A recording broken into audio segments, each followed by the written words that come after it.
محمد عبدك ورسولك وصل على المؤمنين والمؤمنات والمسلمين والمسلمات وبارك على محمد وازواجه وذريته.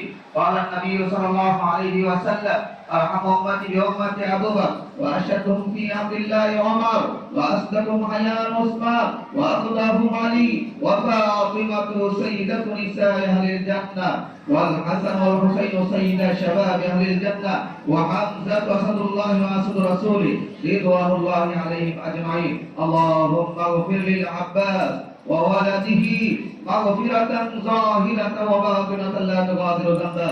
الله في أصحابي لا تتخذهم قرضا من بعدي. ومن أحبهم فبحبي أحبهم ومن أبغضهم فبغضي أبغضهم. وخير أمتي قرني ثم الذين يلونهم ثم الذين يلونهم. والسلطان ذل الله في الأرض من أهان سلطان الله في الأرض أهانه الله. اللهم اغفر لنا ولإخواننا الذين سبقونا بالإيمان ولا تجعل في قلوبنا غلا للذين آمنوا ربنا إنك رؤوف رحيم.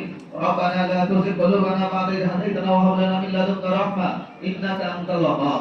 اللهم انصر من نصر دين محمد صلى الله عليه وسلم واجعلنا منهم واخذل من خذل دين محمد صلى الله عليه وسلم ولا تجعلنا منهم. عباد الله رحمكم الله إن الله يأمر بالعدل والإحسان وإيتاء ذي القربى وينهى عن الفحشاء والمنكر والبغي يعظكم لعلكم تذكرون. فاذكروني أذكركم واشكروا لي ولا تكفرون.